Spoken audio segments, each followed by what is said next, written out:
ابھی بنگال میں ہمارا ایک دوست رہتا ہے، ایک مدرسے میں پڑھاتا ہے۔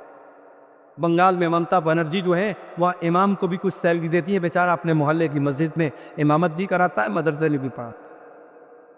پرائیویٹ مدرسے کے جو ناظم ہوتے ہیں، جو کمیٹی ہوتی ہے، جو سیکریٹری ہوتی ہے، وہ اپنے آپ کو مودی اور یوگی سے بھی بڑا ڈکٹیٹر سمجھنے لگے۔ اس مدرسے کی کمیٹی کے لوگوں نے کیا کہا کہ مولوی صاحب آپ ہمارے مدرسے میں پڑھا رہے ہیں تو 24 گھنٹے آپ کو ڈیوٹی کرنا پڑے۔ کا کیا مطلب؟ کہا 2 بجے تک آپ کو بچوں کو پڑھانا ہے، پھر شام کو ہاسٹل کی نگرانی بھی آپ کو کرنا ہے، رات بھی یہی گزارنا ہے، ہم آپ کو 12,000 سیلری دیتے ہیں، آپ سے سارا کام لیں۔ ہمارے دوست نے کہا کہ بھائی مجھے بخش دو، میں امام بھی ہوں اپنے محلے کی مسجد کا، میں ڈیلی آتا جاتا ہوں، میرا خیال کرو، میں رمضان میں اتنی محنت سے چندہ لاتا ہوں، میرا خیال کرو۔ کہا نہیں، کوئی خیال نہیں رکھا ہے۔ ڈکٹیٹرشپ چل رہی ہے مدرسوں کی مینجمنٹ کے اندر، اور ان پرائیویٹ پڑھانے والے غریب اساتذہ اور معلمین پر بڑا ظلم بھی ہوتا ہے۔ میرے بھائی، اللہ کے واسطے ایسا نہ کرو، کسی کی مجبوری کا فائدہ نہ اٹھاؤ، کسی کو حد سے زیادہ دکھ نہ دو۔ یہ قرآن پڑھنے پڑھانے والے، ان کا مقام بہت اونچا ہے، ان کی قدر کرو، ان کی عزت کرو، ان کو اچھی تنخواہیں دو۔ اور میں نے ایک بات اور کہی تھی، آپ کے اسی سیمانچل کے علاقے میں پروگرام ہوا تھا، میں نے کہا تھا کہ آج مسجدوں کے امام کی رہنے کی جگہ نہیں ہے۔ ہمارے اسحاق بھائی آئے ہیں کھیڑیا ہاٹ میں، ان کا مسجد کے امام ہیں، ان کے کمرے میں جاتا ہوں، چھوٹا سا کمرہ ہے، شادی ہو چکی ہے، فیملی کو لے کے نہیں رہ سکتے۔ کتنی مسجدیں ہیں جہاں امام کو رہنے کے لیے جو کمرہ ملتا ہے وہ کمرہ اتنا چھوٹا ہوتا ہے کہ امام صاحب بیچارے پورا پیر پھیلا دے تو کمرہ پورا فل ہو جائے۔ امام صاحب کے بیوی بچے کہاں رہیں گے؟ نہیں صاحب، امام صاحب بیچارے اللہ کے نیک بندے ہیں، ان کے بیوی بچے آرام سے اپنے گھر میں رہیں۔ آپ پسند کریں گے کہ آپ زندہ ہیں اور آپ کے بچے یتیم ہو جائیں؟ آپ زندہ ہیں اور آپ کی بیوی بیوہ ہو جائیں؟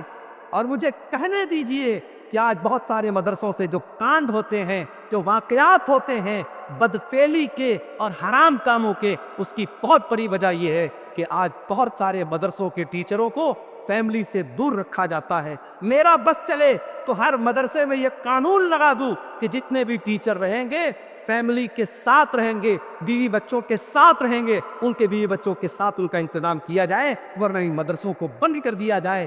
6 مہینہ انسان شادی شدہ ہے، بیوی بچے والا ہے، بیوی سے دور رہے گا، شیطان طرح طرح کے خیالات ڈال سکتا ہے، شیطان غلط راستے پر ڈال سکتا ہے۔ میرے پیارے ساتھیوں، یہ صحابہ کا دور نہیں ہے، یہ صحابہ کا زمانہ نہیں ہے، یہ تابعین کا زمانہ نہیں ہے۔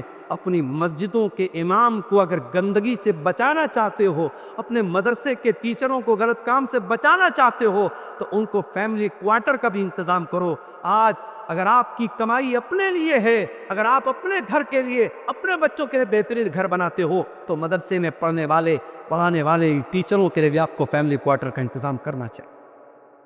آج افسوس ہوتا ہے مجھے، میرے بھائی، اتنے بڑے بڑے جلسے ہوتے ہیں سیمانچل میں، اتنے بڑے بڑے ٹینٹ لگائے جاتے ہیں، دور دور تک لاؤڈ اسپیکر کی آواز جا رہی ہے، لائٹنگ کی گئی ہے، کئی لاکھ روپے ایک جلسے پر خرچ ہوتے ہیں، اور علاقہ اتنا کمزور ہوتا ہے کہ راستے میں چل کے آؤ تو راستہ پورا خراب ہے، کہیں چلنے کے لائق نہیں ہے۔